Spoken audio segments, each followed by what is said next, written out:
The following video is presented for entertainment purposes only. Always take suitable precautions regarding health and safety if you're using any potentially hazardous materials. Read the instructions, understand them, and ask questions of the community or the supplier if you're unsure or you need help. The only stupid question is one you do not ask. Stay safe and have fun.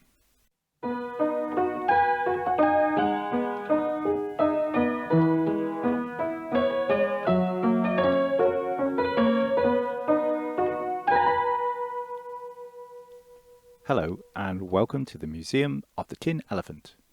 My name is Dave. Welcome to part 2 in the series of making of Jack Bogget.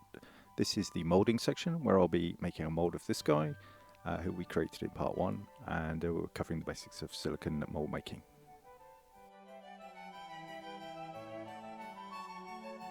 Now silicone is a liquid, so I use a very simple spirit level here, the shape of the marble, to find out my desk is at a slope and I need to correct that.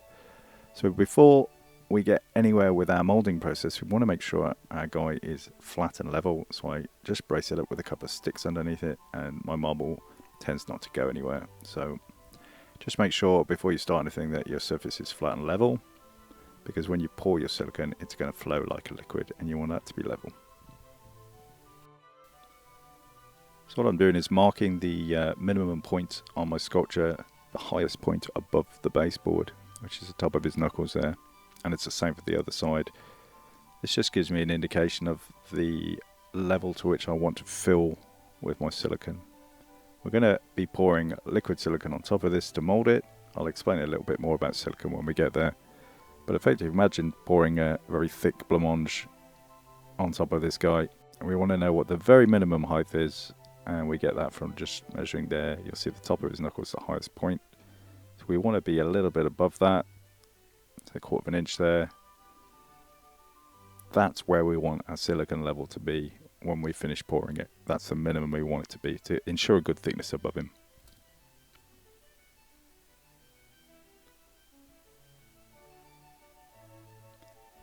So now we've got our height, we want to think about our walls. You can build the walls out of so many different materials, cardboard, wood, plastic, clay.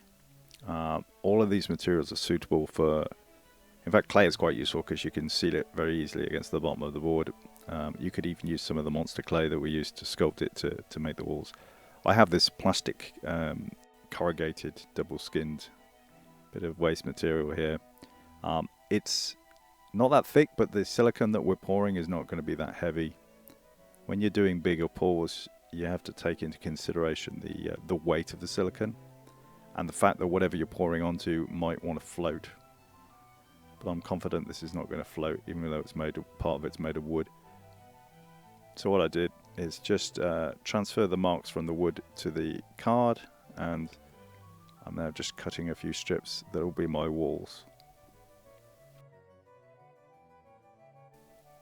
So taking one of the walls that we're going to use, I'll transfer the mark for the highest point of the silicone onto the wall itself. So when we do fill it, this mark here shows our highest point, and when we fill it with silicone, it's going to go onto there, and we'll know when we're at the right level. So I have a hot glue gun, and I'm going to fix my walls down with hot glue.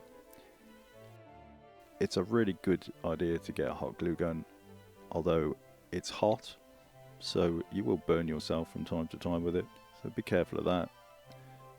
I'm going to use a spray wax here. It's a specific one that's made by man for spraying before you take silicone. The reason we do that is we want to seal the sculpture against the silicone, any porosity in the wood, and we want to just seal that up, and I'll give the link for that. Now I spray a little bit more than I should do. The instructions for this are spray it on, brush it in with a soft brush, and then wait 2 minutes and spray it on again. I didn't do that, but follow the instructions, much more important. And this is where I made a mistake, so I've frozen the action. I'm spraying the baseboard here with wax, and later on that comes back and bites me. So just take note of this point. And you'll see those black marks there are just approximately where I'm going to position my walls, distant from the sculpt itself, to give a good surround of silicone. This becomes more apparent once I start pouring, it'll make more sense. So now I'm just dusting everything, probably a bit too liberally. It says use sparingly, you don't need a lot of it.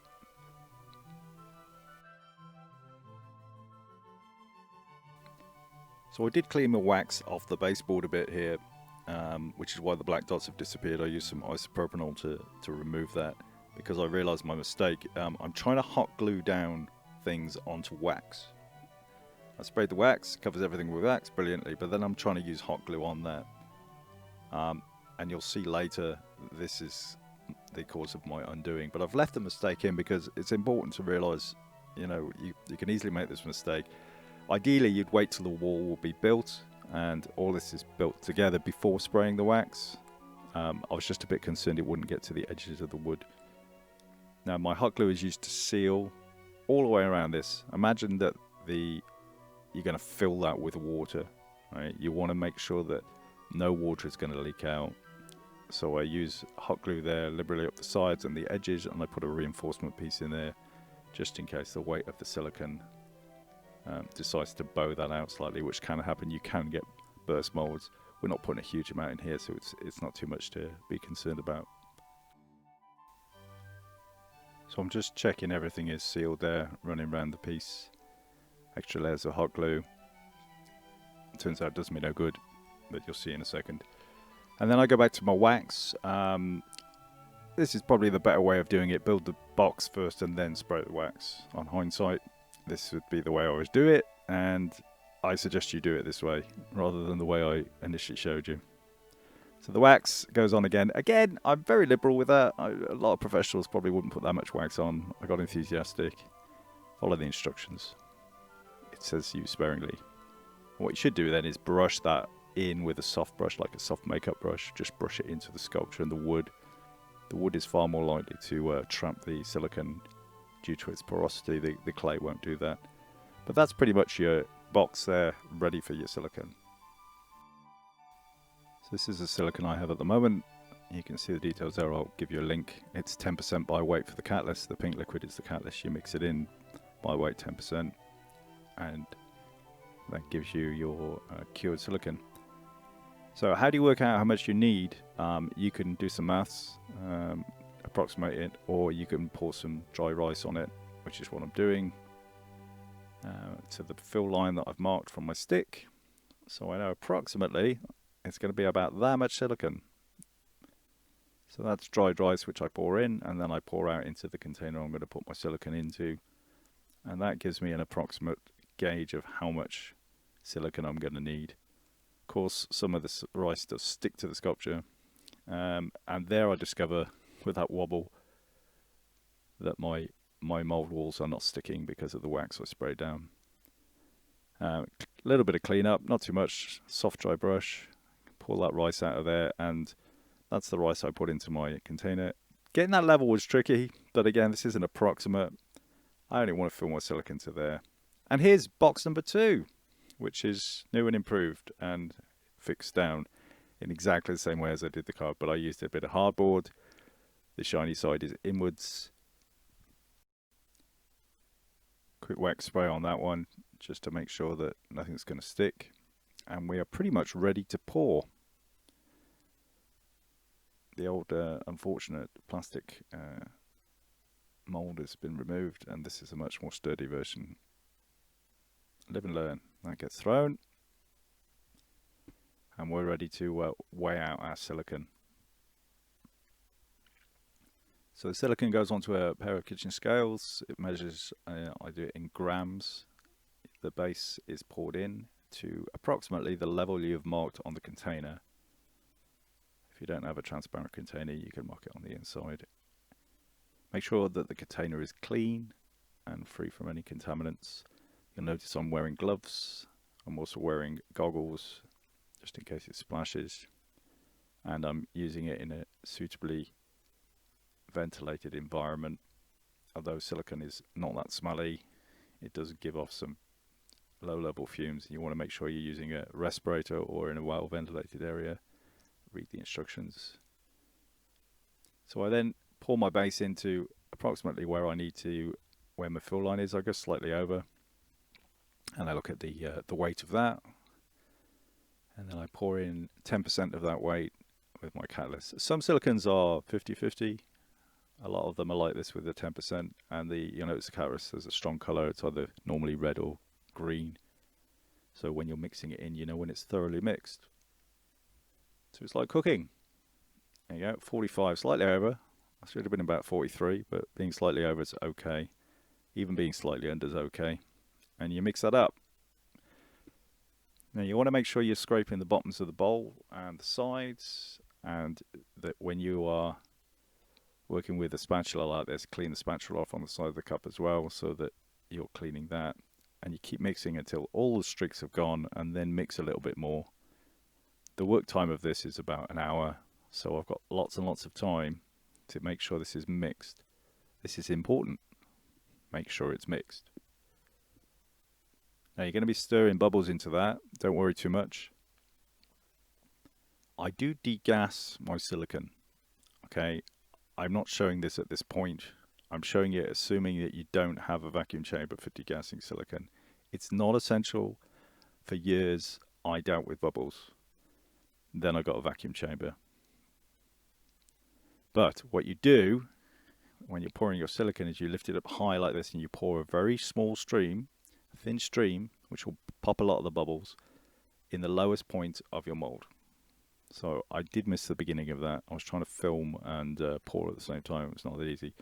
So I'm pouring in a corner, and I'm allowing the silicone to flow naturally over the piece itself. I don't pour it over everything.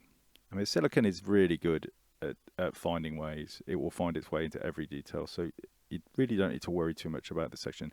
I have on occasion painted the first level of silicone on, just to make sure there's no air bubbles trapped on the surface, and you can do that. You can use a soft brush and just paint your first level. But I'm confident enough in this.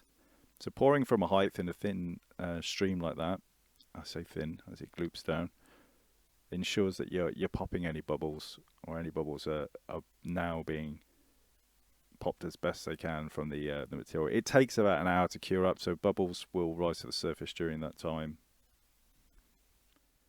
Pour in a nice steady flow. This is speeded up, but I allow the silicone to creep over the surface. And have a quick look around to make sure it's not leaking out of anywhere, which I was doing a few times. That's the worst thing, is to walk away from a mold and then come back to it and find out there's a leak and half the silicone's on the table or on the floor. That's what the hot glue is for, just to seal it up. You could seal it up with clay, plasticine. And yeah, so I mixed up a little bit more than I needed, which is always perfect, having more than you need rather than less than you need. And then it's just left to sit according to manufacturer's instructions. I'll leave it 24 hours. It's normally starting to go after about an hour, this silicone, but again, check on the information there on your data sheet that you get with the silicone, or check with the manufacturer so that you know exactly how long you've got to leave it. I showed in the previous shot a couple of sticks there which I'd forgotten to put underneath the base for the level, so I redid the level, made sure it was level, and there we go.